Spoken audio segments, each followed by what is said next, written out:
Hey, what up? What up? Alex is back. I'm Alex. I'm back in the house. Silver screen breakdowns. We got no Nelly Nell today, and Bogard should be here any second. We are breaking down this 1993 classic. Oh, yeah. We're about to be munching on some grindage. It is Son in Law. This is an awesome movie. Shout out to everyone who's watching live in the chat. For everyone who's listening to this on replay, or maybe you are listening to this in podcast form, we appreciate you. Make sure you leave us a 5-star review on Apple, on Spotify, and everywhere else that you get your podcasts. And if you are listening in podcast, follow us on YouTube, Silver Screen Breakdowns. This is episode 45. We have done 4 non-single movie episodes. So this is the 41st movie that we've broken down. And next week is going to be starting our Christmas run. Oh, yeah, we got 4 Christmas movies in a row. Get ready, guys. All right. And yeah, Bogey should be back here any second. Let's jump right into some of the specifics about the movie.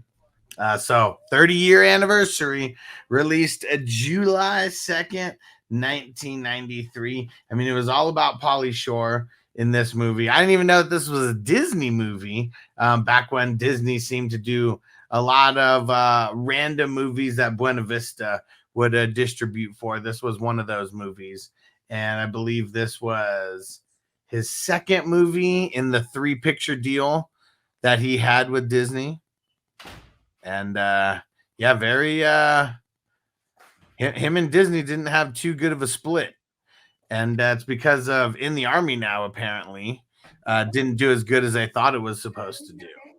So yeah, then they kind of they kind of parted ways after that movie. That's why he's not even mentioned in the in the Goofy movie. I don't know if you guys remember the Goofy movie. He was the guy. It's the Leaning Tower of Cheese. He was in there, and he was uncredited in the movie. Pretty wild. And Corbin. Oh yeah, we're talking Encino Man. We's in the juice. Oh yeah. Oh yeah. Yeah. There goes Bogey. My bad. My mom just came through out of nowhere during the countdown. Every year they make I mean, I don't know what the real name, but they call it mommy soup. It's just like they make turkey soup with like macaroni noodles and what is it called? Potatoes and all kind of shit. You know what I mean? Yeah. It's fire. Yeah. So first thing I said is didn't realize that this was a Disney movie until we started. At least Buena Vista is the distribution company. And this was the second of his 3-picture deal that he had with Disney. Yep, and it was a whole big thing too. Apparently, he wasn't supposed to do Son-in-Law. He was supposed to do like some movie in like Paris or something. In the Army Now. That was the third one. Oh, okay. Yeah. Yeah, no, but they're supposed to. Yeah, he's supposed to do another one with Andy Dick, and it was supposed to take place in Paris. Mm-hmm. I guess that was the other one that one fell through, and he ended up doing Son-in-Law. But yeah, it was all supposed to be a part of that fucking. Well, no, it was In the Army Now. That was the one that he did. Yeah, but I'm just saying, he wasn't supposed to do that because In the Army Now was after this one. Yeah, but he said his agent didn't want him to do In the Army Now because they didn't like the movie, didn't like the script that much or whatever. And that is a cult classic. I mean, that's one of those ones that I like. But a lot of Pauly Shore movies didn't do that great in the box office. Yeah, I mean, I would imagine.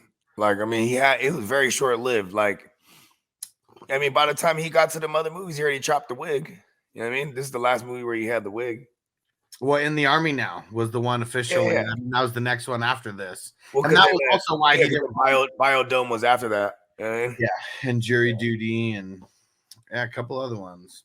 Yeah, but for me, it's all about Encino Man, but he was like kind of like the he didn't star in there, right? Technically. I mean, he was the co-star. Yeah, the dude from the Goonies was number 1, and Brendan Fraser is probably number 2, and then he's like, kind of the goofy sidekick, and maybe like the comic relief kind third wheel or whatever. Yeah, and then you had And this one, Son-in-Law. yeah, Son-in-Law, and then I really liked Biodome too as a kid. I remember, like, I haven't seen it since I was a kid. I wonder if it like still stands up. I mean, it's a cult classic for sure. I definitely haven't seen that one in a while either, but yeah, that was one of those ones. I know it didn't do that good in like it didn't do good in movie theaters. Biodome. Yeah, I remember watching that in the theaters too. Yeah. Yeah, 96. Yeah, because he was pretty much dropping once a year since what, Even 92? more than that. Yeah, more than once a year, really. I mean, shit, he did Encina Man and Class Act in the same year. I mean, he's pretty much playing the exact same character. Yeah, I don't think he was credited in Class Act either. It says here that he was. For real? Julian Thomas. I don't even know if they like say his name necessarily in there. Well, I mean, when I say not credited, it's like I don't think his name. He's like in the credits for real. You know what I mean? Well, it would where I'm looking at it right now. It would say uncredited. If that's crazy. Yeah, because I could have sworn maybe I read it wrong. And yeah, then we get here to Son-in-Law, where he didn't do much before this. I mean, he said that this was the one that kind of put him like on the map for more than MTV. Yeah. Did you see that thing I sent you? Yeah, and it's funny because I'd already seen like half of that in different like clips that I saw on social media. On social media, yeah. Yeah, I guess he just, I mean, that was from like this week. Yeah, it was something. And yeah, I mean, just because I mean, this is a Thanksgiving movie, you know? Like, I mean, obviously the spans of like I would say the entire movie spans maybe about 6 months, maybe 5 months. But like really like 2/3 of the movie is taking place over the Thanksgiving week, like their break from college. Yeah, when does she get to college? I mean, it starts with them graduating from high school, and it literally you could see how small their town is because what's there like 30 kids that are out there, like something like that, like hella small, you know, graduation ceremony. And really, you meet their family like really quick and stuff. You see her younger brother who with the red hair is like, where the hell did he come from? And it's funny, they didn't really want him in the movie, but I guess Pauly Shore kind of fought for him because he had the cheeks. Oh yeah, gotta have the cheeks. It's so weird, huh? How like he's so 80s androgynistic. Like, you know what I mean? That's kind of like what Pauly Shore is. You know what I mean? He's not gay, but he's like kind of like, you know, he's out there, just seems like a party animal. Like that's what I just metro-y and kind of, well, I mean, like in the way his tonality of his voice, and you know what I mean? The way he dresses. Yeah, the way he dresses with the bell bottoms and all the other crazy shit that he's wearing. Yeah, the headbands and the fucking scarves and the and it's funny, her dad is like hella nervous about her going to California because he gives her some kind of like pep talk that he can't even give. It's like the lifestyle's a lot faster out there. Like, you telling me not to have sex, Daddy? He's like, what? Oh, hey, I like the dad. What's the guy's name? Lane Smith. Lane Smith. Yeah. I mean, come on, man. This is the Hawks. Win. Like even for years, I thought he was tight too in Superman. Yeah, Lois and Clark. Yep. Yeah. He played Perry. I think that's it. Perry or Larry. But he was the dude that worked at the Metropolis. He worked at whatever newspaper. He was the newspaper company boss. Yeah, especially in the beginning, you get a good insight into him, like when they're because I mean, really the movie just goes like really quick into her. They pretty much show where she came from in like 5 minutes of the movie, just so you can get that little peek into it, and then it takes you right into them going to travel, you know, out to college, out to California way. It's funny though because there's such a small town. Travis, her boyfriend, is just like literally hanging outside of her house, like waiting, you know, for the parents to go to sleep or whatever, but just like right in front of the house, you know, like it's nothing. And she wouldn't have sex with him though. Like he wanted it. He's like, come on, baby, I want it to go too far. You're leaving tomorrow. You leave for 3 months. Nope. She wasn't having it. So fuck no. And you know what's crazy, bro? It's like even rewatching this shit. I'm like, this dude he is a money grubber. Like everything is. He always referencing like even when later on when he's like, "Oh, I'll see you later at the country club." You know what I mean? Well, these are like Because they're balling, but they never really. Well, and are they all balling because they're all like, just they're in a wealthy spot of South Dakota or whatever, some huge farm. I don't fucking know, dude. Like, they're just probably like selling farm town or all something. kind of corn and shit. Like, I mean, even he referenced. He said that thing's $250,000 or whatever. The tractor. Yeah, they got bread. You know what I mean? It seemed like when they were in that country club. I know we're skipping ahead a little bit. What up, Alex? Alex in the house. What up, I Alex? that was like the whole town that was there. Yeah, not a lot of people. You know what I mean? I mean, live in a hella small town. And what was I gonna say?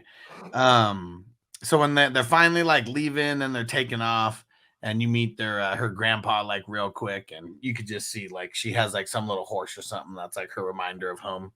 Oh yeah, that's right. He'd be whittling the shit. Yeah.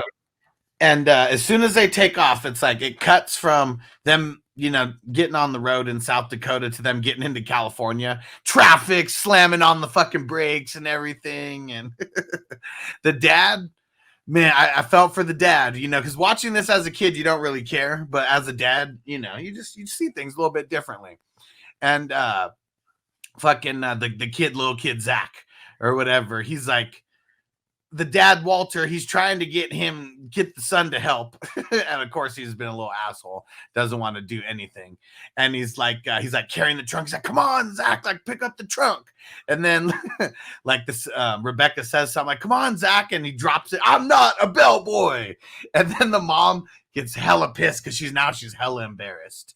It's like, "Here, give me the trunk, you take this," and like pushing the shit in the dad's face. The dad gets all pissed. "You take this shit or you're not going to Disneyland." Ooh, right in the Disneyland trip. I mean, they go to California. What else would you go to California to do, right? Yeah. As a kid. How old is he supposed to be? Like he's probably 12? I would assume he's like 13 is what I think. Like he's like she's going into college. He's like in middle school somewhere. That's what I think. He weirdly like, I don't know, he's just jocking his sister. Yeah, I mean that's what the whole scene in the room, right, is like really weird. Like look at these sensual cotton briefs, Rebecca. Like what the hell? It's like you must be a real thrill seeker. You find out later he has all the Playboys, so maybe it's that. Like there's someone talked about like cotton briefs because he actually read the articles. Yeah. But man, and the funny part when they're like walking through the hallway or whatever. I don't know dorm life if this is how it really is. So maybe someone who naked dude. Yeah, he rips the towel off. And the mom's like, "Woo, shit!" Like she hasn't said that, but that's the impression that her face. He's swinging, bro. Yeah, and the dad was like, "God damn!" It's like the craziest shit he's ever seen. So with his dick hanging out in the middle of I don't know, hundreds of people. It seems like just walking down the hallway. He didn't care. He didn't break stride. But yeah, you could tell the brothers. He's just a horny little bastard is what it is. Like that's all you can say. Because like right after she grabs her panties back from him, then he starts going through the roommate's drawer and he was like, "Now these are underwear." Oh man, that kid's a and the roommate's a lesbian too. Yeah, and see California, right? And that's just so everything that I'm getting from this is because like we're seeing everything from the lens of them and their family, right? Like that's what I assume. Yeah, coming from the South. Like, I don't know if that's part of the Bible Belt, but I'm sure like there's not the South Dakota. So they're in the north. They're in the north. Yeah, coming from like, small town, rural areas. Rural. And like even when they first show up there, that, like, I forget what the brother says, but he was something like, "Hey, speaking of freaks, hey, how you doing?" He was like, "You need a lobotomy to go to this college." So, you know, everybody in California who is, I mean, they might as well be aliens to them in South Dakota at this point. And then the dad, he didn't bring the trunk key. He left it on Zack. And of course, Zack fucked up. He's like, I don't have a fucking trunk key. And then he goes over to the RA, the resident advisor, right across the hall. Crawl's got a pretty crazy setup of a room. He's got a computer in 1993. I bet that wasn't super common for every dorm room to have a computer yet. I mean, you know what's crazy is I remember my pops in the early 90s. He had a computer. We you know, he would go online and we'd play fucking chess, and you know what I mean? Yeah. Yeah, and I was like, yeah, that was like in the early 90s, bro. Yeah. And seeing even then the thing that he's doing, I mean, what you think he's really doing pull-ups on that? Because that's what those shoe things are really for. I mean, like in the 90s, it was like, that's fine. Just don't be loud. She's sleeping. What was I saying? Oh yeah. So hold on, man. Yeah, he's got those little it's where he's hanging from the ceiling. He's got the little boots on. And is he supposed to be naked there? Like, I'm like, you know, I'm assuming he is, but I mean, I don't know. He's always like has just underwear on, like remember the next scene where he has the camera and shit. He's got the robe on. He's in underwear. You know, That's really all he's got. So I was assuming he's rocking boxers. He could have been free balling. Who knows? But I've had him. Yeah, I mean, I'm pretty sure that like they. Yeah, I don't know. Maybe it wasn't that guy. I don't know. I was just like, it just, oh, you know what I mean? Jab. They come in, they're like, oh, I need a screwdriver. And he's like, oh, we're out of vodka. Classic line right there. And then so he doesn't get anything, and then he comes back. And then that's when it's funny because as a kid, I don't remember her saying this is my girlfriend. But, you know, I mean, girlfriend could be such a loose term for like girls, you know, like any just start telling each other down. Yeah. And man, it's so awkward for everybody except the brother. Like the brother's playing on his Game Boy and shit. He looks up, he's like, oh shit, like what? It's like, Dad, give me my camera. Oh. So fucking happy he came. He was like, I'm so fucking glad I came here. Like that made everything worth it. Oh, I was just looking at her panties too. I actually seen this in person now. And then man, it looked like they're about to have they're jogging the little farm girl too. Heck yeah, man, they're about to turn her out. Yeah, they're like they seen her with a little flannel on, and they're like, oh, we're about to turn this. Yeah. And then, that is so funny, man, because then the next scene, you know, who knows how much time has gone by. Maybe this is just the next day. Maybe it's later this day for all we know. But Crawl comes by. He's got a tool.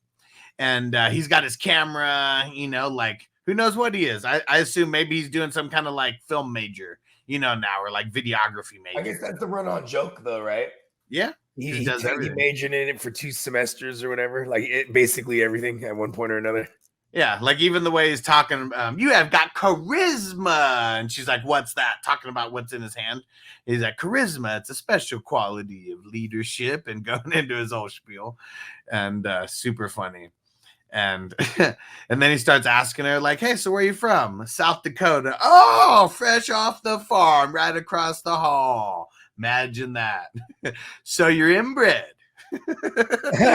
Again with the inbred thing, right? I guess that's the first time he brings it up. It's the first one, yeah. And she's like, what is that? It's like, you know, or your mom's your dad and your dad's your brother. No, I'm not inbred. She was really thrown out by that. But that's what's funny is like the dynamic, because she's like super conservative and, you know, like not stuck up, but just like hella conservative compared to everyone out here that we're seeing who's in California. And like that's the first thing that he thinks when he thinks of someone from South Dakota. Oh man, it's just this inbred chick from South Dakota. Yeah, some simpleton, simple folks. So funny. And balling though. You could tell she's not liking it. Like right away. I mean, it's early, you know, she's probably homesick, like small town chick that probably never been fucking outside of her area code or city or whatever. And she calls Travis. I don't know if you caught this, but she calls Travis, and as he's going back to the phone, he was like, "Damn it, Tracy." Oh yeah, he was fucking with Kelly Kapowski already. Yep, because you know what? Rebecca wasn't putting out, but Kelly was. She was fast. Hell yeah, and she was young. Yeah, right? well, I mean, they're all the same age. They're all the same age. Well, but she was the younger one though. While they all, you know what I mean? Nah, they all graduated at the same time. Oh, okay. Because when she came back, the reason why she didn't move to New York is because she's working at a bar. She's like 18. Well, okay, see, that's what I mean. I'm going to bring this up throughout because there's a lot of weird, you know, maybe it's because it's a small town, you know, why they were okay drinking. But then when they're in LA, her and Crawl, when they're at that, like, you know, the mud wrestling place or whatever. Yeah, they're just dreaming when college kids drink. So, yeah, I mean, but that's why. But at a bar, right? Like, I mean, it looked like it was a bar unless it was some underground place. It's a good point. So, I mean, that was just one of the, you know, one of those things. But yeah, she doesn't like it, and she's telling Travis that she doesn't like it, like either. And he's like, "I tried to tell you." I mean, you know, he's got everything figured out. You know, he's working for his dad's company or whatever, and so he's kind of upset. He's upset that she's like trying to find things beyond their city. Yeah, I mean, fucking, you know, it's What up, Randall? It's funny because they're all, you could tell they're all just being raised to like work in the family businesses. You know what I mean? What up, Crispy? What up, Crispy? All hella rich, right? Yeah. I mean, shit. $250,000 tractors, bro. I didn't even know they hit for that. I mean, did you see that thing? Thing was huge. And then it cuts to so we know the timeline of her going home no matter what. She's going home for Thanksgiving. So, but this is still showing the time for when she shows up, I'm assuming in August, to this fake university. We don't even know what university she goes to. This is some school in LA somewhere. And they don't even say LA. They don't say Los Angeles ever. They only say California. Yeah, but we know it's in LA. It's LA, yeah. No, it's got to be because I mean they go to Venice Beach and all the shit that's in LA. I think just for the sake of it, so they don't have to say the college. You know what I mean? Right, exactly. It's that. Yeah, they don't even. I don't even think they make up a fake college name. That's what I'm saying. Like for the sake of it, so they don't have to. You know what I mean? Yep, exactly. And so now it cuts. The next cut is Halloween. And everybody is partying in her dorm except her. Yeah, she's over here. I mean, like square ass. Yeah, man, they probably didn't even invite the bitch. Party's happening in her room. Yeah, because it's her roommates, right? Throwing a party. Yeah, because that's what hella pisses her off is like the fat guy dressed as like a little like girl or whatever. Wasn't he wearing like a dress or something? Yeah, he breaks her horse, and that's like her only like. That's her only piece from like back home. That's like something. And you know that motherfucker got like a gang of them whittled, just ready for her. Exactly. And you know what's funny is like I watch these movies with the captions on to see if I like catch things that I might not catch if I don't have them on. And it's funny because like the girls in the back are like talking shit. Like what was it? And they're like, oh, some little horsey thing or something. Just talking mad shit about it. Like stupid bitch. Yeah. And so then like Crawl saves her right here because she's about to call home and like, yeah, I want to go home. Like, I'm over this. Like, she gives it, what's that, maybe like 2 months, 2.5 months, maybe. Maybe she came middle of August. Yeah, that's about to say, like, she was coming in right before the semester started, I'm assuming. Probably. Yeah, and then like this is the first break to go home. Yep. At least Thanksgiving would be. Yeah, and like and you know what's funny is like how she's like the farm version of her basically all the way up till right before she goes back. Well, I mean, until Halloween, right? Until this part where Pauly Shore, he takes her into the room, kicks everybody out, and kind of gives his own story. Shows the picture of him as a freshman. Yeah, as a nerd. He's like, yep, that's Fred. His real name is Fred Weasel. So that's his name in the movie, but he goes by Crawl. That's his nickname. That's so funny though, because I wonder if that's like an actual picture of him.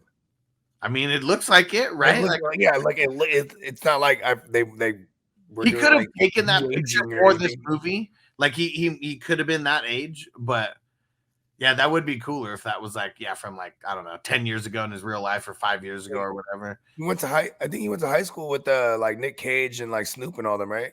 I think so. Nick Cage. Yeah, Well, 'cause well, he did this in the 90s. Well, he was like 25, I think, when he might have done this movie, maybe 26, 27. Yeah, Like he's I looked this up. He's 55 now. He's an Aquarius, so February 1st. Right? Oh, no way. Yeah. And so this is the 30-year anniversary, because he said that 30 years ago when I was watching that video, and I was like, oh shit, how old is he? So he was 20. And this is like right after this basically took him mainstream from the MTV crowd. Yeah. Yeah. I mean, before, when he got his 3-picture deal with Disney, I mean, he wasn't what he was when he got done with the 3-picture deal. I mean, super, super famous, a lot of movies at that time. Because at that time, they did other movies besides just those 3 as well. And it's crazy how, like, literally from Halloween to Thanksgiving, I mean, we're talking less than a month. It's wild now. And and really he was like, yeah, how can you say you even tried something different? You haven't even left campus yet. I mean, shit, because like, come on, South Dakota, like, yeah, where are you really going in your little fucking hick town? You know, but like now you're in LA, like they go to Venice Beach and they're like all over the place. She changes the wardrobe hella quick. Sees someone with blonde hair, it's like, oh, I want her hair. That's crazy. Like her dyed hair and the way she has her hair is like way closer to the way that her mom's like hair is. What you would assume is the mom's natural hair. Yeah, because then all of a sudden she had mad volume in her hair too. Yeah, like her hair was like poofy and shit. What up, Bakes? Hey, we got Bakes said I was just on Smitty's live stream and I asked him what he thought about Cam Bynum with Dobbs behind center rest of the season. He had no idea who he was. Just started ranting on how the Cardinals shouldn't have let him go and how Saleh fucked up claiming him. He said that's why I come here, for the real forbidden fruit. That's how you want to test someone's football knowledge, because we're not even talking fantasy football knowledge, just football knowledge in general. Yeah. That's how you can test it. Ask him about any defensive player. Smitty, like, he just doesn't. I think he's like not even a good con artist. You know what I mean? Yep. So we get this montage. It's pretty much. I'm assuming this is what, 2 weeks. Classic '90s montage of transformation, right? Got to be like 2 or 3 weeks. That's all I'm assuming is that, because we're literally talking from Halloween. Maybe the Halloween party is not on Halloween itself, but either way, they're going home for Thanksgiving, which is less than a month after that. And so she's got the new Weasel wear. She's got the new do. Got a tattoo now. Now they're just chilling at the beach, drinking beers on the beach. You know, it's like, that's a way better lifestyle than whatever the fuck she'd be doing in South Dakota. Like, I can guarantee that. He turned her out. Then, I mean, like, is this when do they go back in? Oh, you know what? So I always watch the movie simultaneously while we're going. So when they're in the bar, she has what looks like a Coca-Cola in front of her. I know it could be a mixed drink, but the way that they have it set up, you know, it's not the little thin straw. It's like the thick straw, you know, and it looks like just a regular Coke. She's having a soda. She's having a pop. Okay. But that's what this is the first time out of all these times that I watched it, because it always just looked like it was like just multiple beers that were on the table. But who's to say that Pauly Shore wasn't knocking back multiple, you know, just by himself? He's in the juice. This whole movie could have done without the whole scene, the mud wrestling. Come on. Yeah, it's just something to make, just something to be stupid for Pauly Shore. Like, oh, what's funnier than Pauly Shore getting beat up by like a 300-pound woman? Oh, my pancreas. That was Encino Man, but yeah.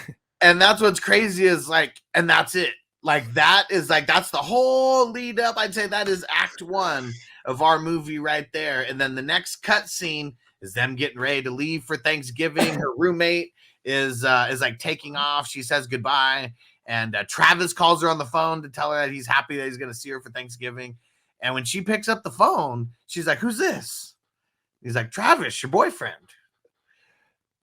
You think they could have went like legit just 2 weeks without talking because she's been so like she's having fun, like, basically coming out of her cocoon, right? Yeah. Now she's this butterfly, metaphorically speaking, right? Which the principal in the beginning does give that metaphor. Oh, then do they? Yeah. Wow, look at me. It might have been on in subconscious. It was on, so subconsciously it might just be in my brain. But anyway, so she's this fucking butterfly now, right? But then, like, you know what I'm saying? Her man's he's hitting Kelly Kapowski on the side or whatever, Tiffany Thiessen, you know what I mean? So, he ain't tripping, bro. You know what I mean? And to be honest, she looked a little bit more bad, before the transformation and everything. She looked a little bit more bad than Rebecca.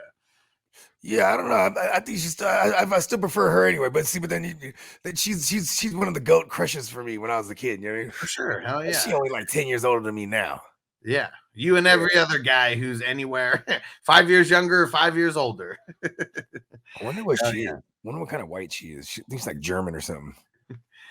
And so yeah, this is where we're gonna leave it off for act number 1. Kapowski. Oh, never mind. That's her fake name. I was gonna say, that sounds Polish. Like, wait a second, that's not even her. I just call her Kelly Kapowski because that's who I had a crush on as a kid. So we're gonna leave it right there, and this is when Rebecca. We'll talk about this more in Act 2, but she has the great idea of crawling all the way with her back to South Dakota because she feels bad for him that his plans fell through and he wasn't going back to Vegas to be with his mom. Oh yeah, that's right. Because he did the little backstory of his mom's a pit boss and fucking he grew up fucking didn't really have his mom around and yep. And so he said the plans fell through, so he's just gonna hang solo at school. She's like, screw that. Yep. And so that's where Act 1 ends, and Act 2 going to begin right in South Dakota. Let's go. Yes. If you don't follow the audio version of the podcast, go follow that. Silver Screen Breakdowns. You can follow on Apple, on Spotify, and anywhere else that you get podcasts from. And then make sure you go follow the Silver Screen Breakdowns YouTube channel as well. Yes. And tune in next time for Act 2 of Son-in-Law, where the city slicker, the Weasel, himself is going all the way to South Dakota. We'll see you guys for Act 2. Peace out.